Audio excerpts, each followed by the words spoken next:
क्या आप जानते हैं कि नेल्सन मंडेला सिर्फ एक नाम नहीं बल्कि इंसानियत के लिए उम्मीद और हिम्मत का प्रतीक हैं? एक ऐसा व्यक्ति जिसने अपने देश को आज़ादी दिलाने के लिए हर दर्द सहा, हर चुनौती का सामना किया। दोस्तों, ड्रॉक्स एजुकेशन में आपका स्वागत है। आज हम बात करेंगे Nelson Mandela a long walk to freedom की, जो हमें सिखाता है कि संघर्ष ही असली सफलता का रास्ता है। ये कहानी सिर्फ इतिहास नहीं बल्कि हमें जीवन जीने की एक नई दिशा दिखाती है। आप देख रहे हैं ड्रॉक्स एजुकेशन, जहां हम शिक्षा से जुड़े विषयों को एक नए और दिलचस्प अंदाज में प्रस्तुत करते हैं। नेल्सन मंडेला का जन्म 18 जुलाई 1918 को साउथ अफ्रीका के एक छोटे से गांव मुवेजो में हुआ था।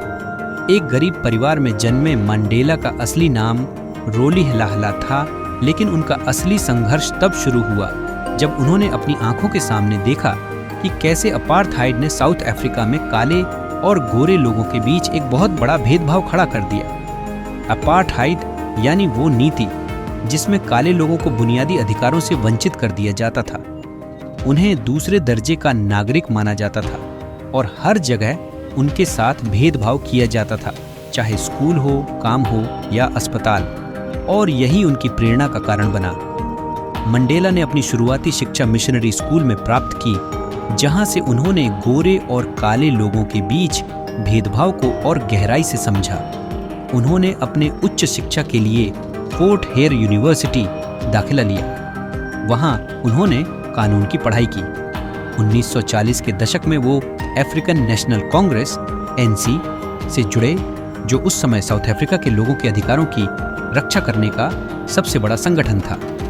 एएनसी का उद्देश्य था रंग भेद को जड़ से खत्म करना और देश में समानता लाना। मंडेला पर महात्मा गांधी के अहिंसा और सत्याग्रह के सिद्धांतों का गहरा प्रभाव पड़ा, लेकिन साउथ अफ्रीका में अपार्थाइड के अत्याचारों ने मंडेला को मजबूर किया कि वो एक सशस्त्र संघर्ष के बारे में सोचे। उन्होंने सोचा, क्या बिना ताकत का इस्तेमाल किए अपने लोगों को आज़ादी दिलाना संभव है? लेकिन मंडेला का सपना एक ऐसा देश बनाने का था जहां कोई भी नागरिक, चाहे वो किसी भी रंग का हो, समानता और सम्मान के साथ जी सके।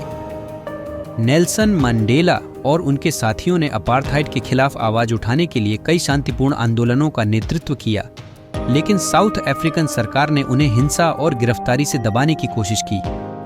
1962 में उन्हें सरकार के खिलाफ साजिश और देशद्रोह के आरोपों में गिरफ्तार कर लिया गया और 27 साल के लिए जेल में डाल दिया गया। उस समय उनके पास दो ही रास्ते थे, या तो घुटने टेक देना या फिर अपने इरादों को और मजबूत बनाना। मंडेला ने दूसरा रास्ता चुना। 27 साल दोस्तों, सोचिए, एक व्यक्ति ने अपने देश और अपने लोगों के लिए इतने लंबे समय तक जेल की सलाखों के पीछे रहते हुए भी अपने सपनों को जिंदा रखा। मंडेला के जेल के दिन साउथ अफ्रीका के इतिहास में एक महत्वपूर्ण मोड़ थे। 1990 में अंततः दुनिया के दबाव के कारण साउथ अफ्रीकन सरकार ने मंडेला को रिहा किया। वो दिन सिर्फ उनके लिए नहीं बल्कि पूरे साउथ अफ्रीका के लिए आजादी का प्रतीक बन गया। 1994 में नेल्सन मंडेला साउथ अफ्रीका के पहले काले राष्ट्रपति बने। उन्होंने पूरे देश को एकजुट किया और अपने सबसे बड़े दुश्मनों को भी माफ कर दिया। यह उनके महानता का सबसे बड़ा सबूत था। उनकी सरकार ने अपार्थाइड की जड़ों को खत्म किया और साउथ अफ्रीका को एक नए रास्ते पर ले जाने का काम शुरू किया। उनके विचार सिर्फ साउथ अफ्रीका तक सीमित नहीं रहे बल्कि पूरी दुनिया के लिए प्रेरणा बने।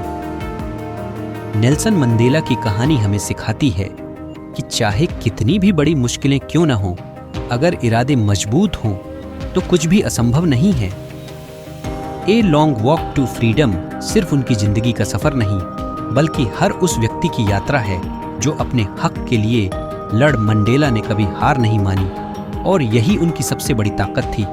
तो दोस्तों, अगर आप भी जीवन में किसी कठिनाई का सामना कर रहे हैं तो याद रखिए, आपकी मेहनत और आपके इरादे ही आपको जीत दिलाएंगे।